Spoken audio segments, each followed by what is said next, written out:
15 médicos no logran salvar a la madre de un multimillonario, hasta que un pobre repartidor hace lo imposible. El viento cortaba como una cuchilla aquella mañana de invierno, lo que hizo que Elías Santana se preguntara por qué seguía insistiendo en repartir comida en bicicleta en una ciudad hecha para coches de lujo, y gente que jamás imaginó el peso de una factura vencida. Sus manos, enfundadas en guantes rotos, apenas sentían el manillar. Su móvil vibraba, pegado a su funda barata, exigiendo puntualidad como si no supiera que cada minuto de retraso podía significar menos entregas y más dificultades económicas a fin de mes. Aún así, pedaleó. Pedaleó porque no tenía otra opción. A medida que avanzaba, el barrio cambió radicalmente. Las fachadas sencillas y los cables enredados de las afueras dieron paso a altos muros, jardines esculpidos y portones que parecían bóvedas blindadas. Elías siempre se sentía incómodo al cruzar esa frontera invisible entre quienes luchan por sobrevivir y quienes viven en un mundo donde el dinero lo resuelve todo. Por muchas veces que fuera allí, la sensación era siempre la misma, que estaba entrando en un territorio que no lo aceptaba, aunque solo fuera para repartir café. La entrega de esa mañana era para la familia Caldas, un nombre familiar por los titulares y las conversaciones apresuradas en el almacén donde Elías trabajaba de vez en cuando. Decían que Augusto Caldas era multimillonario, dueño de empresas que moldearon la ciudad. Para Elías, sin embargo, era solo un apellido lejano, uno de esos que definen destinos mientras personas como él hacen malabarismos con largas jornadas y facturas que se acumulan. Aparcó su bicicleta cerca de la verja de hierro forjado y revisó el pedido por tercera vez. 20 cafés especiales, cada uno con un nombre más complejo que el anterior. Presionó el intercomunicador, esperando oír la voz de la camarera, siempre educada, siempre firme. Nada. El silencio era tan denso que parecía contener la respiración. Apretó de nuevo, inquieto. El frío se filtraba por las mangas de su fina chaqueta, y Elías intentó calentarse los pies golpeándolos contra el suelo helado. Pensó en la factura de la luz atrasada, en su padre tosiendo toda la noche, y en la pequeña Sofía pidiendo un cuaderno nuevo para el colegio. Ya estaba calculando mentalmente cuánto le quedaría después del autobús y un refrigerio barato cuando un sonido brutal atravesó el aire.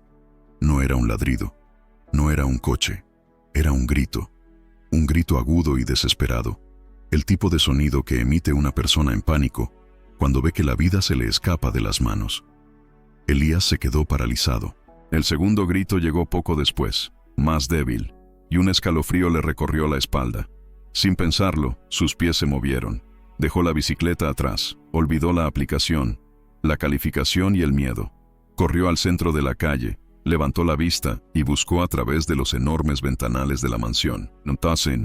Y entonces vio, en el segundo piso, una sala llena de gente vestida de blanco, máquinas pitando y, en el centro de todo, una mujer forcejeando como si su propio cuerpo se hubiera convertido en el enemigo. Elías permaneció inmóvil ante la escena como si el tiempo hubiera perdido el ritmo. Dentro de esa enorme ventana, los médicos se movían demasiado rápido, pero nada parecía funcionar. Con cada nueva convulsión que sufría la mujer, sus rostros se volvían más tensos, más pálidos, más derrotados. Era la clase de desesperación silenciosa que solo conocen quienes viven con un fracaso inminente. Incluso desde fuera, incluso sin oír las palabras, Elías la reconoció, porque la había visto antes, en otra casa, en otra habitación, en otro cuerpo. Sintió una opresión en el pecho y, por un instante, la imagen de la tía Neide se proyectó en su mente, nítida como si estuviera viva, de pie junto a él. Recordó una noche lluviosa, años atrás, cuando su vecina, doña Lucia, se desplomó en el suelo convulsionando tras usar un difusor barato comprado en el mercado. Los médicos tardaron en llegar. Fueron las manos de la tía Neide y sus hierbas las que mantuvieron a la mujer con vida hasta que llegó la ambulancia. El olor dulce, casi floral, casi plástico, era idéntico al que ahora se escapaba por la ventana de la mansión. Elías sintió un nudo en el estómago. Conocía ese olor. y el cuerpo de esa mujer reaccionó exactamente como había reaccionado doña Lucia. Pero entonces la voz de la realidad regresó, áspera, cortante, recordándole quién era allí. Un repartidor sin educación, sin estatus, sin autoridad. La línea que separaba su vida de la de esa gente era profunda, rígida y cruel. Respiró hondo, intentando alejar la intuición que crecía en su interior como un reguero de pólvora. No es mi problema, se repetía mentalmente. Si interfiero, solo causaré problemas. Ya podía imaginar a los guardias de seguridad echándolo, imaginaba el riesgo de ser visto como un intruso, incluso imaginaba que llamaban a la policía, y peor aún, imaginaba perder los ingresos de la semana, justo cuando el alquiler estaba al límite. Retrocedió un paso, luego otro. Intentó convencerse de que la decisión correcta era irse, pero entonces resonó un nuevo grito, débil, prolongado. Un grito que ya no sonaba a dolor, sonaba como el de alguien a punto de perder la vida. Elías sintió que se le estremecía el alma. Y entonces surgió la voz de la tía Neide, tan clara que giró la cabeza, creyendo que era real. Si puedes ayudar, ayuda. Quienes tienen el don no eligen quién lo merece, eligen quien lo necesita. El impacto de ese recuerdo lo paralizó. La tía Neide nunca le permitió tener miedo cuando una vida dependía de algo que él sabía. Y ahora lo sabía. Lo vio. Lo sintió en el aire. Esa mujer no moría de vejez, de fragilidad ni del destino. Estaba siendo envenenada sin saberlo. Elías respiró hondo, apretó los puños y tomó una decisión que lo cambiaría todo. Corrió por el costado de la mansión, ignorando el miedo, ignorando el riesgo, ignorando la voz del mundo que decía que este no era su lugar. No sabía cómo lo recibirían. No sabía si lograría encontrar a alguien que lo escuchara.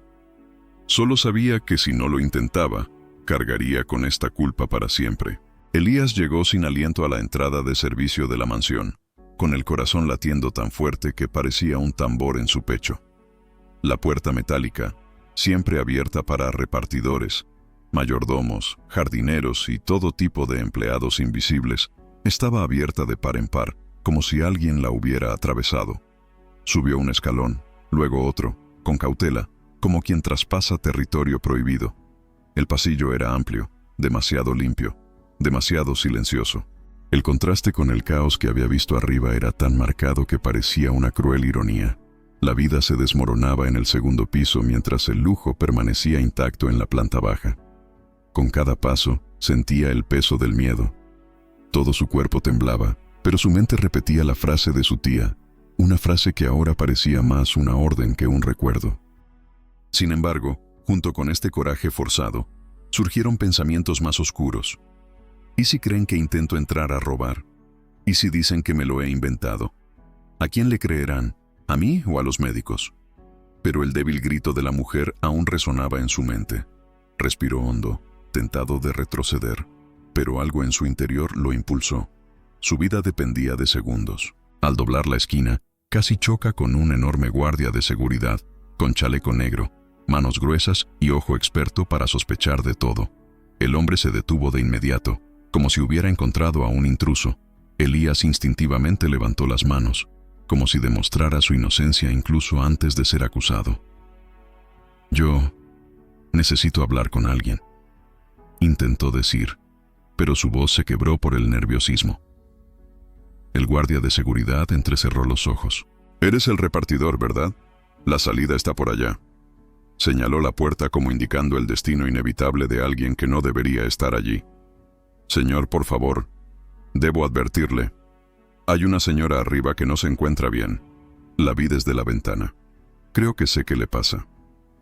Esta vez su voz salió firme, aunque temblaba por dentro. El guardia de seguridad dejó escapar un suspiro de impaciencia, como si hubiera oído excusas similares de gente que intentaba entrar a lugares donde no debía. Se acercó un paso, afirmando su presencia. «Mira, chico, la familia ya tiene médicos. Médicos de verdad. No tienes que interferir». Elías tragó saliva con dificultad, pero no se echó atrás. «No pretendo interferir, señor. Solo quiero ayudar. Reconozco el olor de la habitación. Podría ser algo en el aire. Mi tía ya se encargó de ello. Antes de que pudiera terminar, el guardia de seguridad levantó la mano en un gesto de contención, irritado. Ya basta. Sal de aquí ahora mismo. No inventes tonterías. La humillación ardía en el pecho de Elías. Sintió exactamente lo que había sentido tantas veces. El peso de ser negro en un espacio que lo rechazaba incluso antes de escuchar sus palabras. Sin embargo, incluso herido, no se rindió. Un último grito, ahogado y tembloroso, llegó desde arriba, y eso lo impulsó a dar un paso al frente. Si no me escuchas, ella podría morir. El guardia de seguridad no solo frunció el ceño, todo su rostro se transformó. Había irritación, sí, pero había algo más. Un desprecio silencioso y automático que Elías reconoció como quien reconoce un viejo trauma. Era esa mirada que lo decía sin palabras. La gente como tú no tiene nada que decir aquí. Y cuando aparece esa mirada, cualquier argumento se vuelve una amenaza. Cualquier intención, sospechosa. Le dije que se fuera, repitió el guardia de seguridad, dando un paso al frente, con el pecho inflado y la mano buscando la radio que llevaba sujeta al chaleco. Elías levantó los brazos en un gesto involuntario, un gesto aprendido durante toda una vida, cuando el miedo a ser malinterpretado era tan real como el miedo a la violencia. Señor, por favor, no quiero problemas. Es solo que... callarse la boca. La frase salió afilada como un cuchillo. Elías parpadeó tragándose la humillación que lo quemaba como fuego. Sabía que si alzaba la voz, lo tomarían por agresivo. Si intentaba explicarse demasiado rápido, lo considerarían sospechoso. Si se retractaba, parecería culpable. Era un laberinto sin salida. El tipo de situación en la que la gente como él siempre pierde. El guardia de seguridad se acercó tanto que Elías pudo percibir el intenso aroma a desodorante mezclado con el café que probablemente había tomado minutos antes. ¿De verdad crees que voy a creer que un repartidor conoce a más de 15 médicos? ¿Qué intentas hacer? ¿Ganar dinero? ¿Armar un lío para luego demandar a la familia? La acusación fue muy dura. Elías abrió la boca, pero antes de que pudiera responder, otro guardia de seguridad apareció corriendo por el pasillo. «Rogerio, rápido». La mujer tuvo otra convulsión. El médico dijo que el caso se ha vuelto crítico. Había desesperación en su voz, real, urgente. El tipo de desesperación que no acompaña a la arrogancia. Rogerio dudó por un segundo. Su mirada pasó de las escaleras a Elías. Y en ese segundo el mundo pareció detenerse. «Solo intento ayudar», repitió Elías casi en un susurro. «Conozco ese olor. Mi tía trató a una mujer con los mismos síntomas. Podría ser el difusor o alguna esencia falsificada. Reconozco el efecto, lo juro». Rogerio apretó los labios. El prejuicio funcionaba en su interior como un motor. La desconfianza no provenía de la lógica, sino de la imagen que tenía ante sus ojos. Un joven negro, vestido con sencillez, con una mochila de repartidor, respirando con dificultad, intentando subir las escaleras de la mansión de un multimillonario. «Chico», su voz se tensó, «no puedo dejarte subir. ¿Te imaginas si le pasa algo a la mujer y luego dicen que fui yo quien dejó entrar a un desconocido? Siempre fue así. Su miedo le costó caro a gente como Elías». Estaba a punto de intentarlo de nuevo cuando una voz resonó desde lo alto de las escaleras, profunda, autoritaria, desgarrada por la desesperación de alguien que ya no tenía el control de la situación. «¿Qué está pasando aquí?». Ambos guardias de seguridad enderezaron su postura inmediatamente, y Elías, con el corazón acelerado, vio por primera vez al hombre que cambiaría su destino, Augusto Caldas, el multimillonario cuya madre se estaba muriendo arriba. Augusto Caldas apareció en lo alto de la escalera como un hombre que cargaba con el peso del mundo sobre sus hombros. Tenía el rostro pálido, los ojos enrojecidos, la respiración entrecortada. Ya no era el multimillonario intocable de las revistas, sino un hijo que veía a su madre escabullirse entre sus dedos. Su presencia, sin embargo, aún tenía la autoridad suficiente para paralizar cualquier movimiento a su alrededor. Incluso el silencio parecía obedecer. Su primera mirada se dirigió a Rogerio, quien inmediatamente se irguió como si esperara un castigo. «¿Por qué estás aquí parado?», preguntó Augusto con voz firme pero quebrada por la desesperación. «Mi madre está convulsionando otra vez. La doctora Elena dijo que el caso es crítico. ¿Y tú? ¿Estás discutiendo con alguien aquí?». Rogerio intentó responder, pero sus palabras se enredaron. «Señor, este joven insiste en saber lo que pasa allá arriba. Yo solo intentaba ayudar», dijo Elías sin poder contenerse. Su voz salió débil, pero clara, tan clara que resonó por todo el pasillo. Augusto finalmente lo miró. Un vistazo rápido al uniforme de repartidor, la mochila rota, las manos temblorosas. La clase de mirada que lo evalúa todo en segundos, incluso lo invisible. Frunció el ceño confundido. «¿Dijiste que sabías lo que le pasa a mi madre?». Elías respiró hondo. Sabía que era el momento decisivo. Cualquier palabra equivocada y lo sacarían a rastras. Cualquier vacilación y perdería por segundos la única oportunidad de salvar a alguien que aún pudiera estar vivo. «Señor, vi a su madre desde la ventana. Vi a los médicos intentándolo todo. Y percibí algo en el aire, un olor dulce y artificial, como el que percibí cuando una mujer de mi barrio tuvo convulsiones por culpa de una esencia falsificada». El silencio regresó, más pesado que antes. «¿Estás diciendo que mi madre está siendo envenenada por un olor?», preguntó Augusto, sin sarcasmo, sin arrogancia, solo intentando comprender. «Sí, señor», respondió Elías, firme a pesar del miedo. El cuerpo reacciona así cuando intenta eliminar toxinas. Y si el olor es el mismo, si la reacción es la misma, entonces quizás sea eso. Solo necesito acercarme para confirmarlo». Rogerio soltó una risa ahogada e incrédula. «Señor, disculpe, pero esto es absurdo. El chico es repartidor, no tiene ninguna formación. La doctora Elena está ahí arriba con 15 profesionales. Si ellos no pueden, ¿quién?». Augusto levantó la mano y el silencio regresó instantáneamente. «¿Cuántos de ustedes tienen una explicación?», preguntó, mirándolos a todos. Ninguno de los guardias de seguridad respondió. Volvió la mirada hacia Elías. Había duda, miedo, pero también desesperación pura, de esa que destroza las certezas. «Si te dejo subir», dijo Augusto lentamente, «y te equivocas, estaré perdiendo el tiempo. Tiempo que mi madre quizá no tenga». Elías contuvo la respiración. «Pero si tienes razón, perderé a mi madre por no escucharte». La decisión fue un shock. «Déjenlo entrar», ordenó Augusto con la voz llena de la de alguien que ya no tenía margen de error. «Y si alguien intenta detenerlo, lo haré responsable personalmente». Rogerio se quedó helado. Elías también lo hizo. La puerta que siempre había estado cerrada para él, finalmente se abrió. Elías subió las escaleras detrás de Augusto a pasos cortos, casi tropezando con su propio miedo. Cada paso parecía aumentar el peso sobre sus hombros, como si cruzara no solo un piso, sino toda una frontera social, de la invisibilidad al centro de la crisis más delicada de la familia más poderosa de la ciudad. El pasillo del segundo piso estaba lleno de médicos, enfermeras y máquinas que pitaban, creando una banda sonora de urgencia y pánico. El dulce olor, ahora más intenso, invadió su nariz y confirmó lo que temía. Era el mismo aroma químico que le había provocado convulsiones a su vecino años atrás.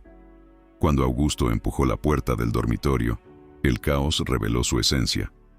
La anciana yacía en la enorme cama, con el cuerpo arqueándose en breves convulsiones, los ojos entreabiertos y la piel enrojecida como si algo interno la quemara. A su alrededor, los médicos se empujaban entre sí con órdenes, análisis e intentos desesperados de intervención. La doctora Elena, alta, canosa y claramente al mando, se giró furiosa al ver entrar a Augusto, acompañado de un repartidor con una mochila.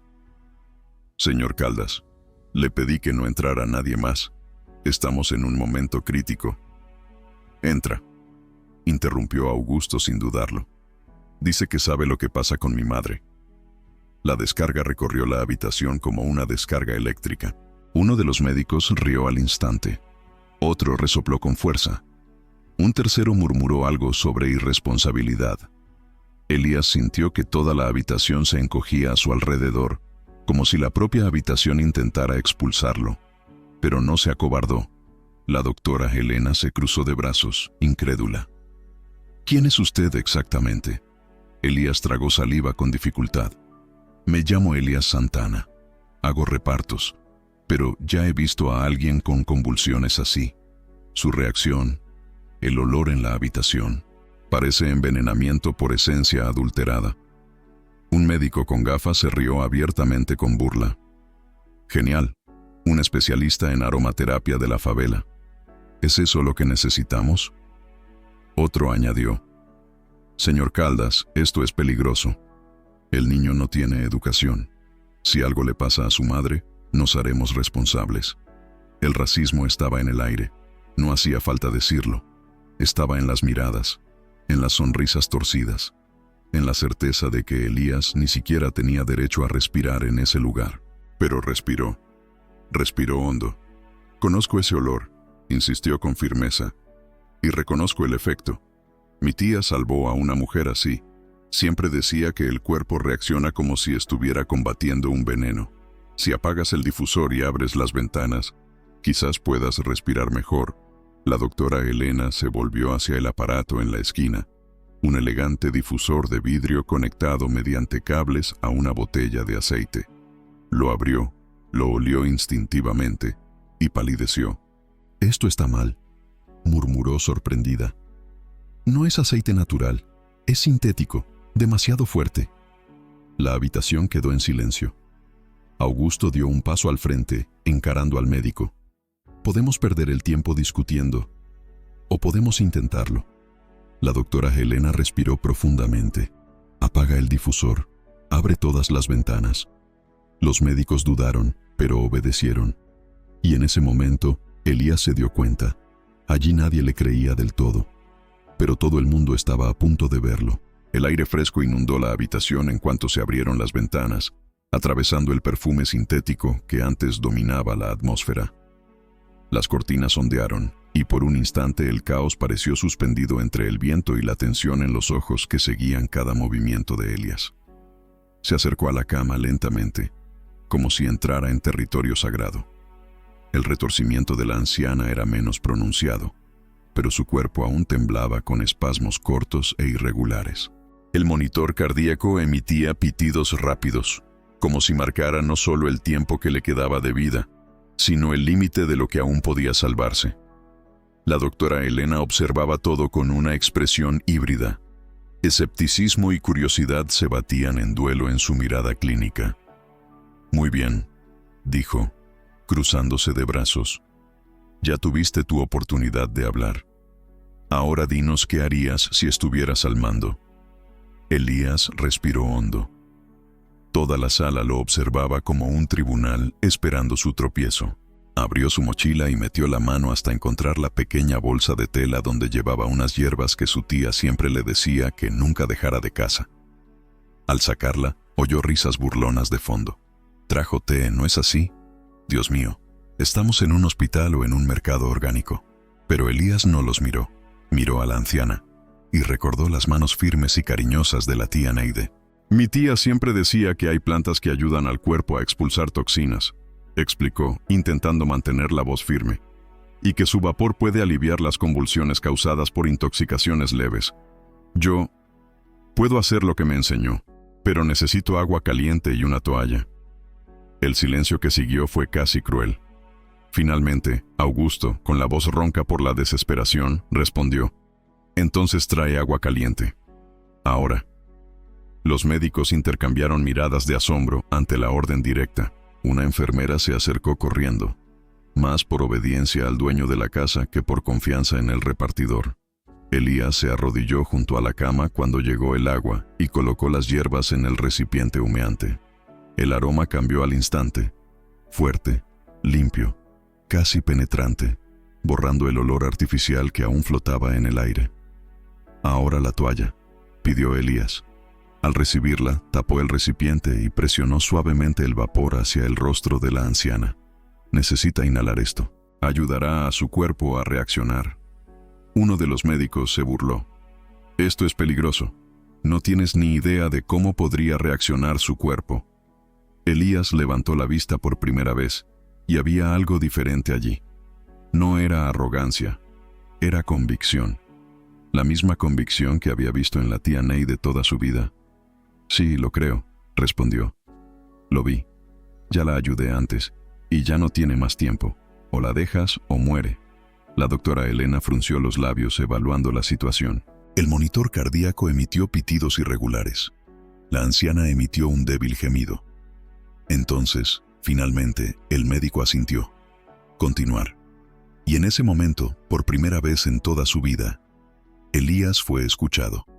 El vapor se elevaba en suaves oleadas, envolviendo el rostro de la anciana con una calidez húmeda que parecía disipar el aire pesado de la habitación. Elías colocó cuidadosamente la toalla, guiando el flujo aromático como había aprendido años atrás, mientras presionaba suavemente 2 puntos específicos de su cuello, lugares que, según la tía Neide, abrían el camino para que el cuerpo respirara desde dentro.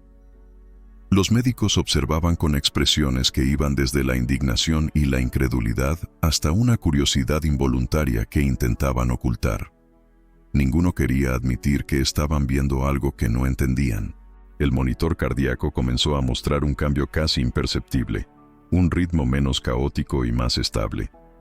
La doctora Helena se acercó lentamente, inclinándose para observar. Entrecerró los ojos. Colocó 2 dedos sobre el pulso del paciente, evaluando el flujo sanguíneo. Al notar la diferencia, su rostro perdió parte del escepticismo. «Eso es inesperado», murmuró, casi para sí misma. Uno de los médicos intentó argumentar. Podría ser una coincidencia. Las convulsiones pueden remitir espontáneamente. «Deja de justificar lo que no entiendes», replicó Elena, sin apartar la mirada del paciente. Elías se mantuvo firme, con las piernas temblorosas, las manos tensas y el corazón latiendo tan rápido que parecía seguir el ritmo frenético del monitor. Hizo exactamente lo que recordaba. Exactamente lo que la tía Neide le había enseñado, repitiendo mentalmente cada una de sus instrucciones, como si fueran oraciones. Respiración guiada, presión ligera, cuenta hasta 20, no pares antes. Cuando llegó la 12ª llamada, algo cambió.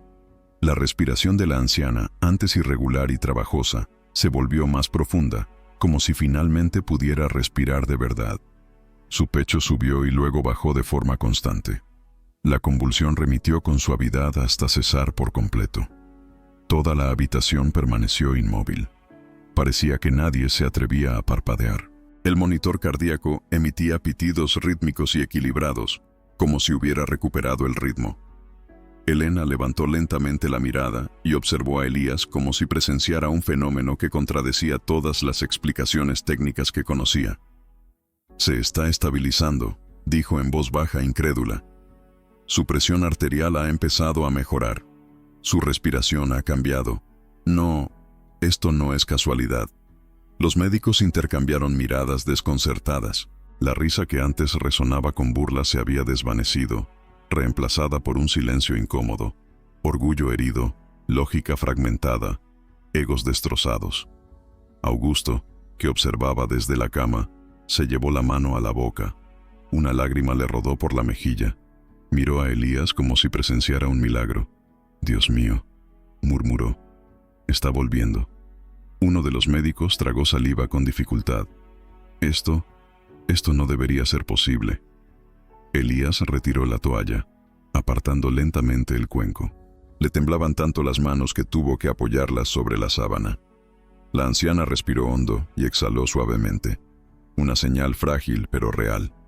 Elena confirmó con un firme asentimiento. Él la salvó.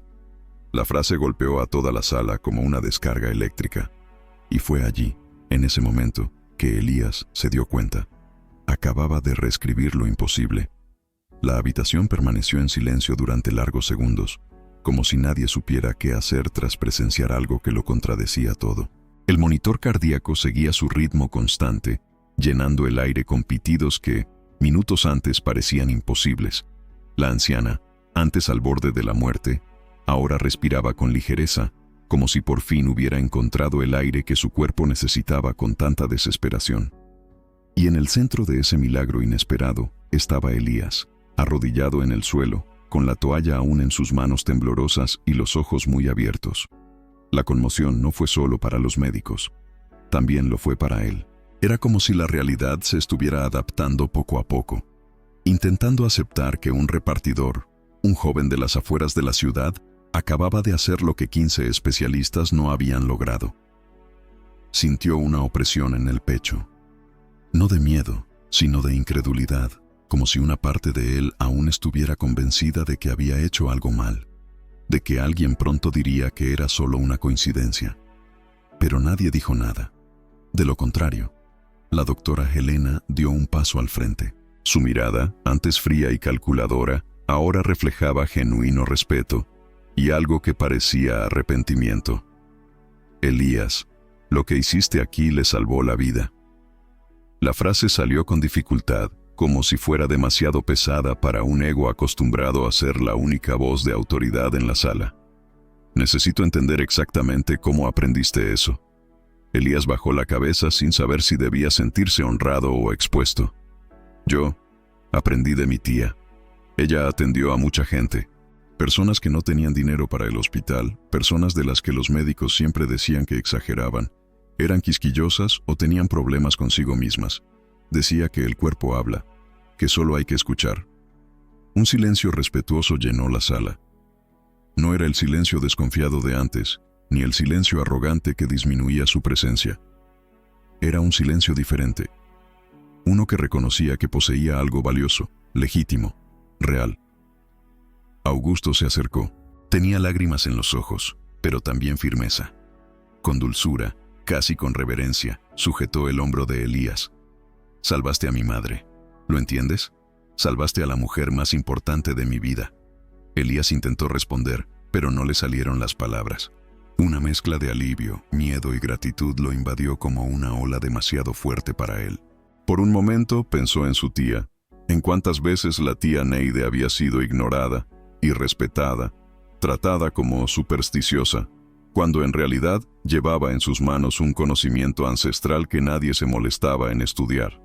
Pero incluso con el universo entero reconociendo su valor en ese momento, Elías sintió algo más. El peso de todas las miradas que, minutos antes, lo habían juzgado por su piel, su ropa, su bolsa de reparto. El prejuicio que había enfrentado no desapareció simplemente porque ahora fuera útil. Lo sentía en lo más profundo de su alma. La doctora Helena volvió a romper el silencio. Vamos a hacer pruebas toxicológicas. Necesitamos documentarlo todo.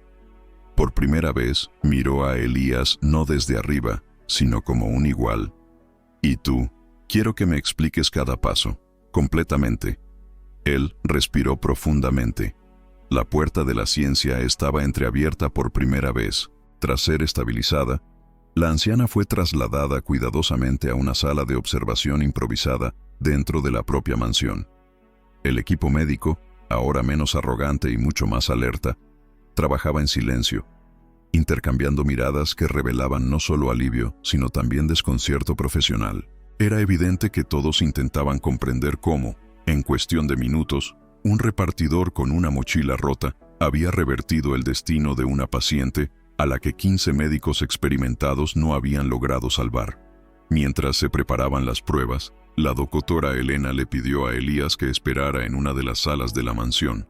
Se sentó en el borde de un sofá tan caro que temía incluso tocarlo. Sus manos aún temblaban, no de miedo, sino de la adrenalina acumulada. Aún podía oír la frase resonando en su mente. Él la salvó. Era demasiado surrealista para aceptarlo de inmediato.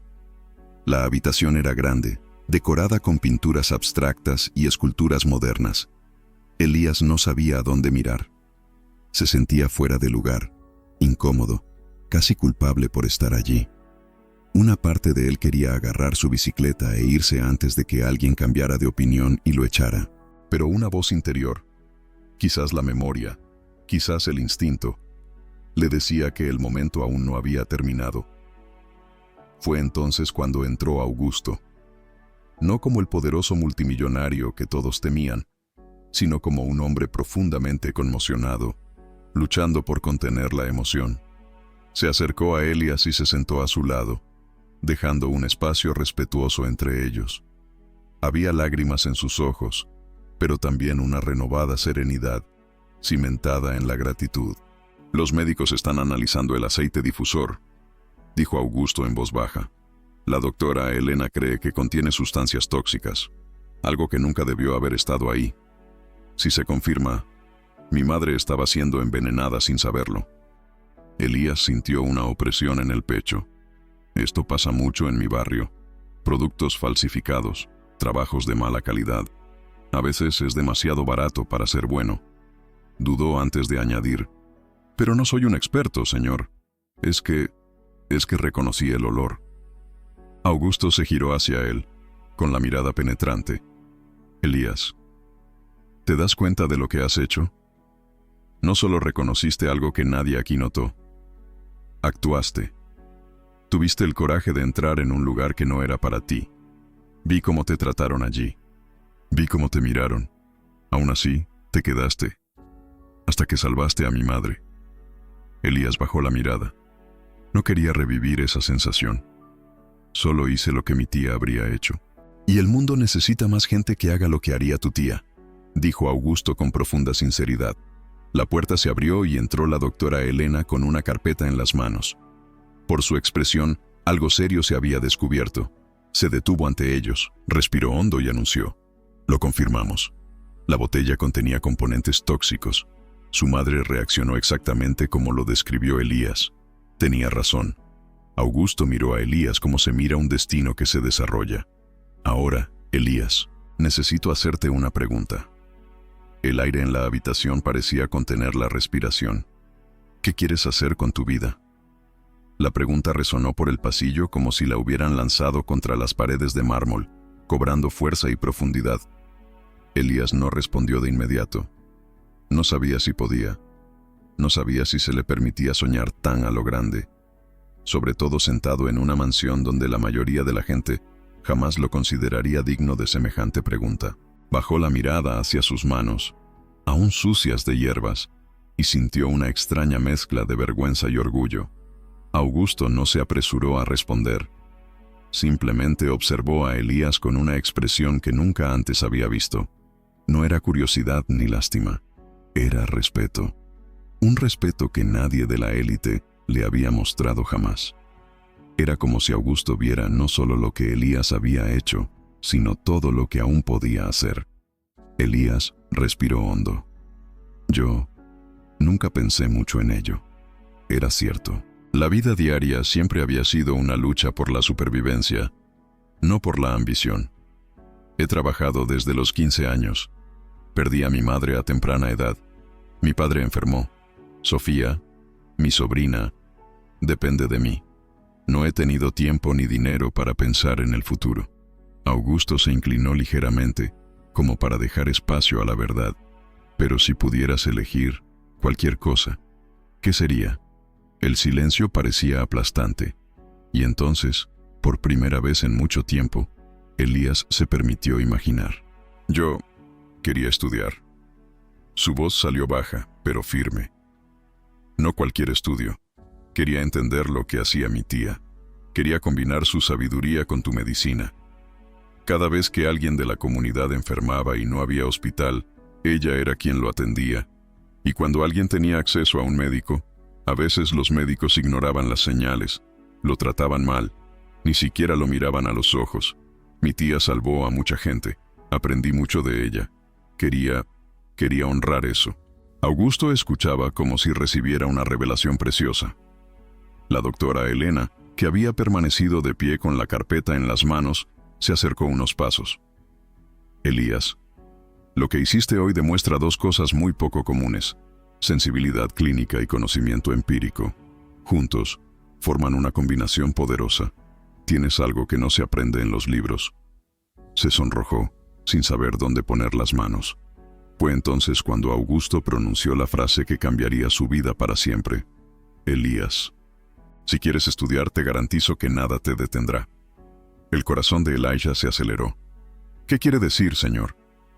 «Yo lo financio todo», respondió Augusto con absoluta sencillez. «Escuela, cursos preparatorios, universidad, materiales, lo que necesites. sin cargos, sin deudas, sin más obligaciones que una, seguir tu propósito. Elías se quedó sin aliento por unos segundos. Era más que generosidad, era más que gratitud. Era una puerta que se abría donde nunca antes había habido una. No puedo aceptar todo esto solo porque tuve suerte hoy, murmuró.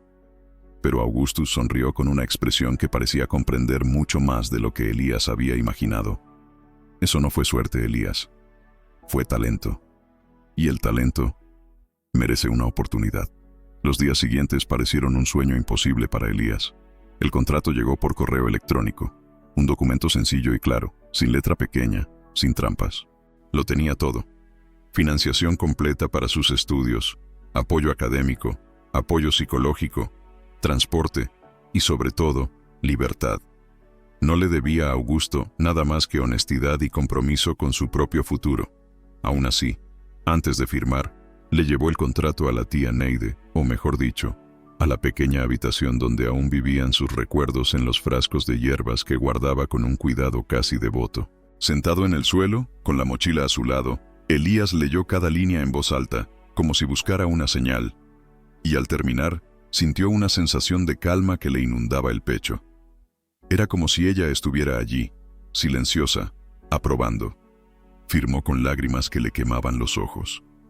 No eran lágrimas de miedo, sino de responsabilidad. A partir de ahí empezó lo más difícil.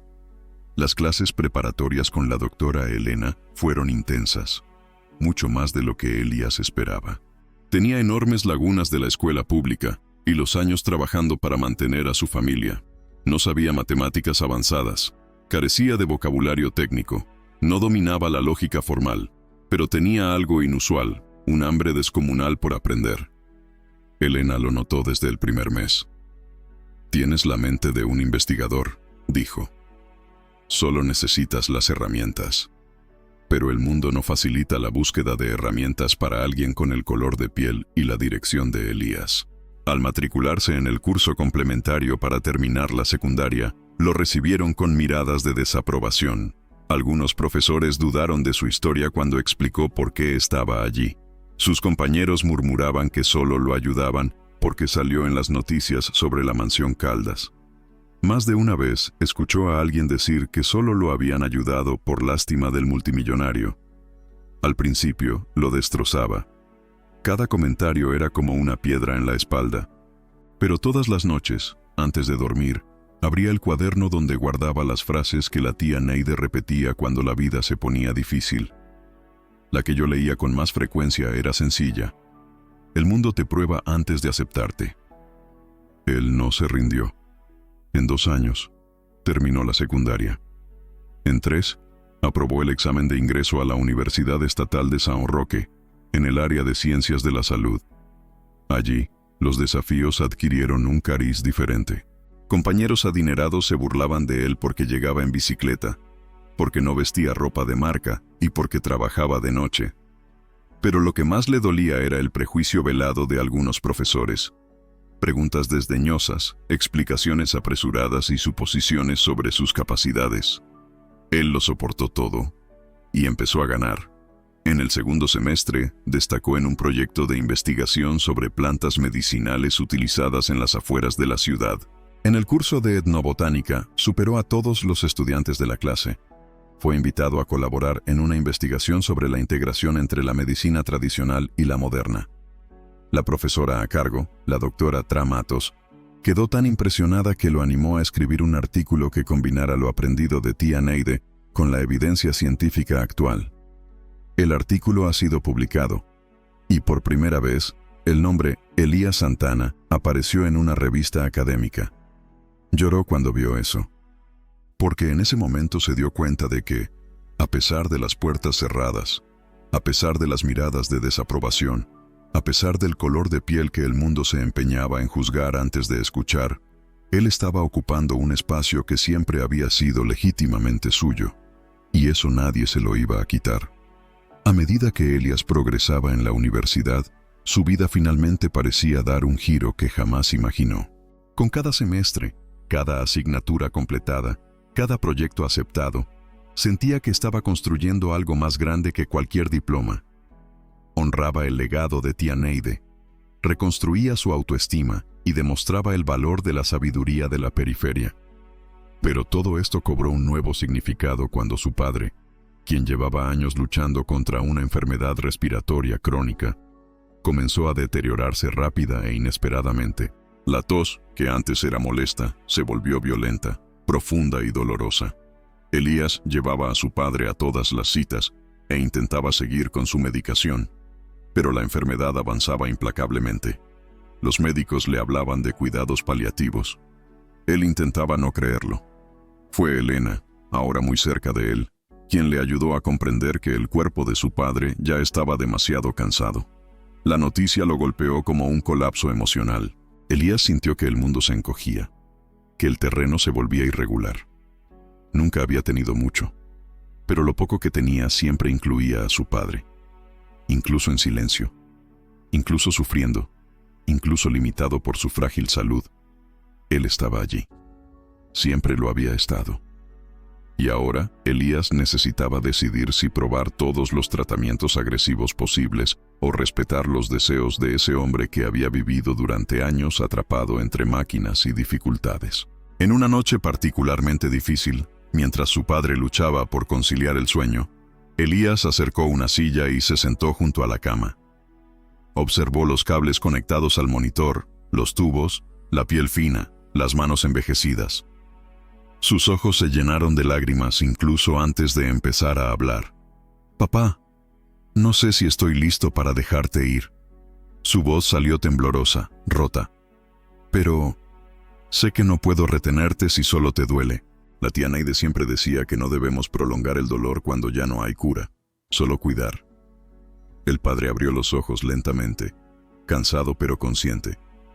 Tardó un poco en hablar, pero cada palabra era firme, como si no saliera de su garganta, sino de su corazón.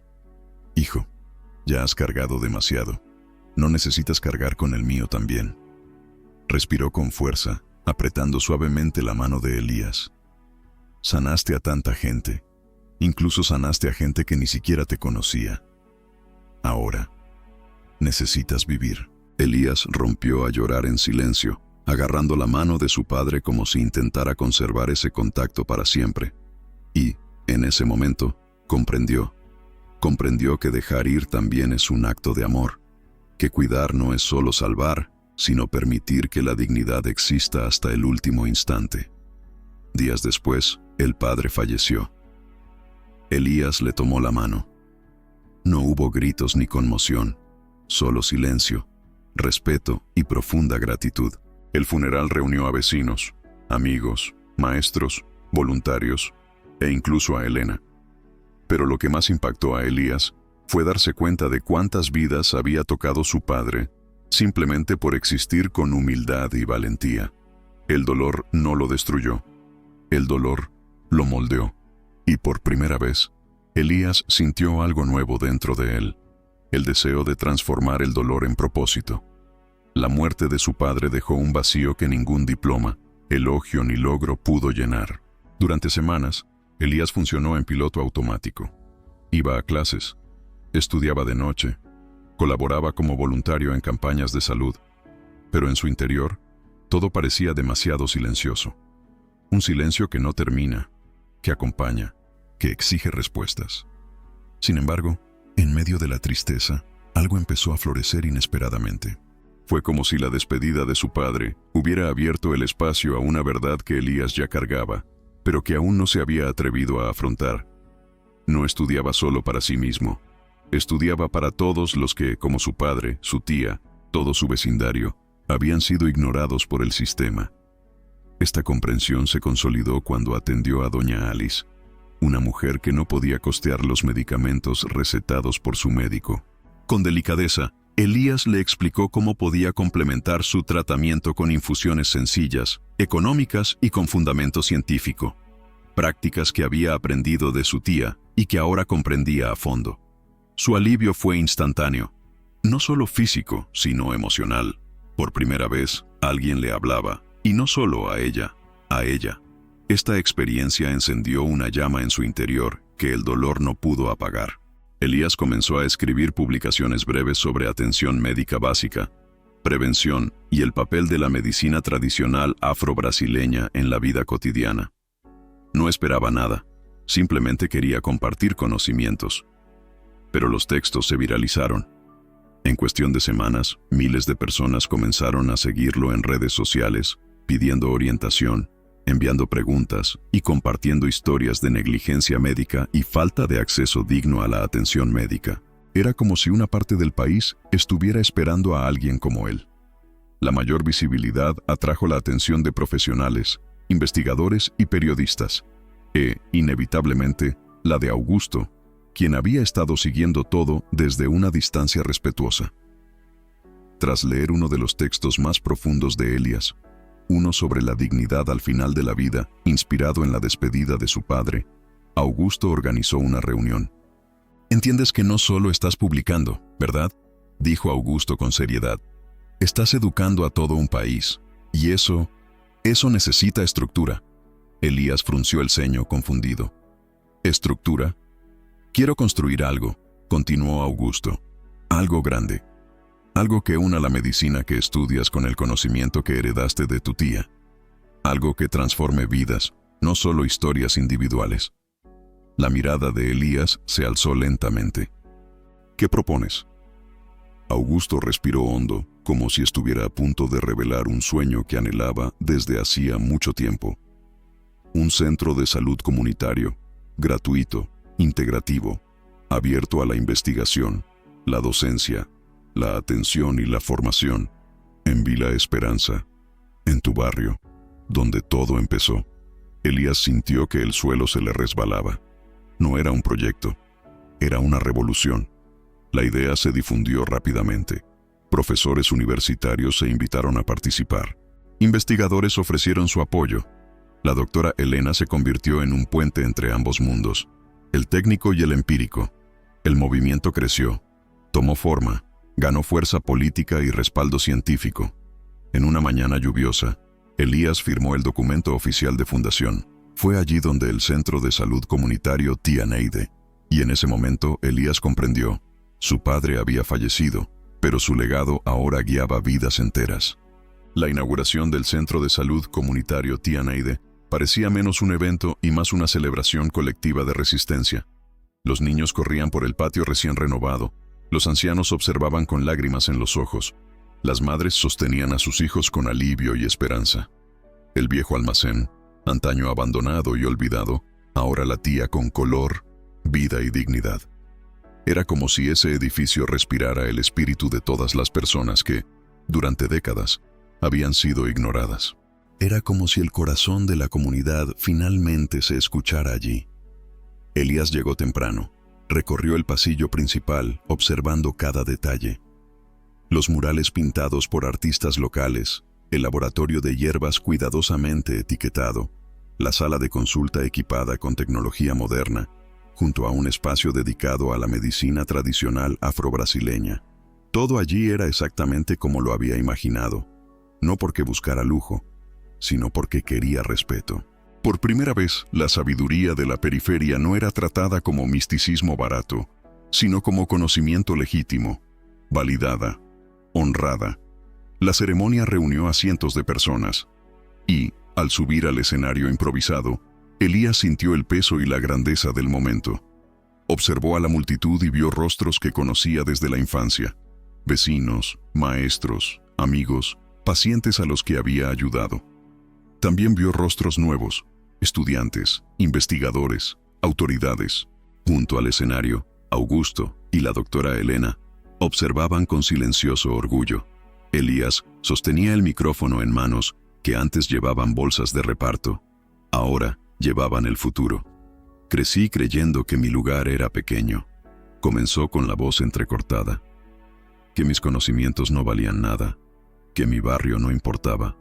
Pero aprendí de la forma más dura y hermosa posible que nadie nace invisible. Es el mundo el que intenta borrarnos.